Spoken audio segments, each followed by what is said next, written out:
Hello and welcome to this FPL Gameweek 20 team selection video with me, Holly Shand, where I'm going to look at my transfer plans, selection and captaincy for the final game week of the year. Remember, I'm aiming for 30k subs. I'm 500 off, so if you're one of the 50% of viewers who does not subscribe, please help me out by like and subscribe. Let's get into it. Starting off with how my game week 19 is going, and it's going a lot better than game week 18, already on 32 points. I was on a decent green arrow after the Tuesday games, didn't have anyone really involved on Wednesday, but I still have 4 players to play, so I'm hopeful that I can increase the size of the green arrow with Son, Porro, Saka and Saliba. I feel like, you know, they're solid picks with good fixtures this week. So hopefully I'll end up on a decent green. Obviously the Salah blank didn't help, and I'm a bit worried by what Son can produce in his game. But, you know, I had Darwin and Archer producing in my forward line, which was quite fortunate with Palmer suspended. Trent coming up with another 8-pointer in the back line. Got to be happy with that. And I made the right goalkeeper choice this week as well. So certainly in a decent place as things stand, but hoping that that green arrow gets even greener. Looking ahead to my transfer plans then, and I've got 2 free transfers, 2 million in the bank. The plan this week was to bring Haaland back in. However, it now looks unlikely that he's going to be involved in game week 20. Obviously at home to Sheffield United, if he had any chance of starting, you'd back him, but he wasn't even in the squad against Everton away yesterday, and Pep had to say that he will potentially be returning in January. He said it's not a stress or fracture, but a question of whether the pain will disappear. So it sounds like he's not back in training yet with the rest of the squad. So it's very unlikely that he even makes the squad against Sheffield United. So the plan now is to bring Haaland in game week 21, which is quite fortunate because that's when Salah and Son disappear off to the Asia and African Cup of Nations. And I need to basically sell Salah to get Haaland back. So I think I want to go into game week 21 with 2 free transfers so that I can get Haaland back. So that means that I need to make just 1 transfer this week. Now, there are a few weak areas in my squad. Just looking at recent performances, Gordon's blanked in all of the last 3 game weeks, which just provide me with a bit of a concern. I've also got Darwin, who hasn't been in great form either. However, if I'm selling Salah and potentially Son next week, I'm happy to hold Gordon. I know the fixtures aren't that great, but Newcastle United no longer in Europe. I feel like their form has to improve in January.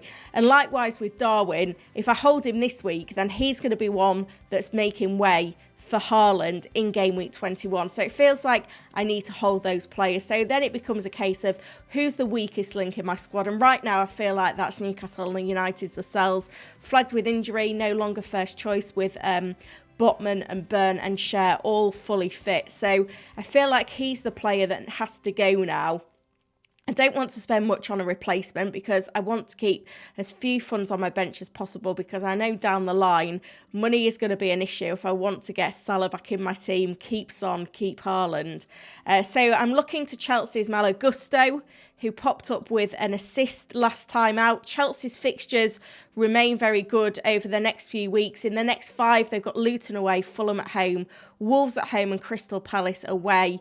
Obviously, clean sheets haven't been that prevalent for them, but I feel like now Petrovic has won his place in the sticks. I think their clean sheet potential is going to improve. Gusto does have a bit of goal threat. He's got 3 assists now this season, so I feel like it's a good compromise, and it does strengthen my bench, which I am going to need if I plan to maybe just bench Son initially on his way out to the Asia Cup. So that's my plan for now. Obviously, I've still got 4 players to play in Thursday's game, so if any injuries or suspensions pop up in the meantime, then I may need to alter this plan. But we are now at that 19-game deadline for players picking up their 5th yellow card, so hopefully suspensions should become a lot easier after this week as well. Team selection time then, and a few decisions to make, particularly in the defensive spots. First of all, in goal, there's Martinez at home to Burnley, Flecken away at Crystal Palace, two decent fixtures. Martinez is my first choice keeper now. He has to be. He's the superior player and he's got the home game against the promoted side. So he's going to start between the sticks with Flecken on the bench. I wouldn't be surprised if Flecken lost his place soon after conceding quite a few goals last night. In the defence, another decision to be made here. I have to start Trent at home to Newcastle United because I see him as a midfielder. Porro's got so much attacking threat as well, so he has to start. So then it's been between Saliba away at Fulham or Gusto away at Luton. And right now, I'm leaning towards starting Gusto, with Saliba being my first sub alongside Livramento, who I don't expect to play many minutes for Newcastle going forward either. Into the midfield, and Palmer, of course, back in after that suspension alongside Salah at home to Newcastle, Son at home to Bournemouth, Gordon away at Liverpool and Saka away at Fulham. Not too high hopes for Gordon in this game, but again, as I mentioned before, I am happy to hold him long term because I think he's fantastic value. And I do expect an upturn in form from Newcastle. And then the front two will be Darwin at home to Newcastle, Watkins at home to Burnley, with, of course, Archer on the bench away at Manchester City. When it comes to captaincy this week, it feels pretty wide open. I've got Salah, obviously, at home to Newcastle United, Son at home to Bournemouth. I've also got Saka away at Fulham, Palmer away at Luton, and Watkins at home to Burnley. So it's those five that are in the frame. Now, I prefer to go with a play with a home game, so I feel like the fixture isn't strong enough for Saka and Palmer. So then it's between Salah, Son and Watkins. Now, on paper, Watkins has the better fixture, but obviously because he's a forward, he doesn't accumulate points as quickly as the midfielders. And because Salah and Son both have penalties, I just feel like they're the better bets. Now, on paper, probably Son has the easier fixture, but you look at Salah, he's been the best player in FPL this season. He's blanked once at home all season. Newcastle at home, it does look like a difficult fixture on paper, but it's not actually that bad because in away games this season, Newcastle United have only kept one clean sheet on the road, and that was away at Sheffield United. And in their last few away games, they conceded 2 at Wolves, 2 at Bournemouth, 3 at Everton, 4 at Spurs and 1 at Luton.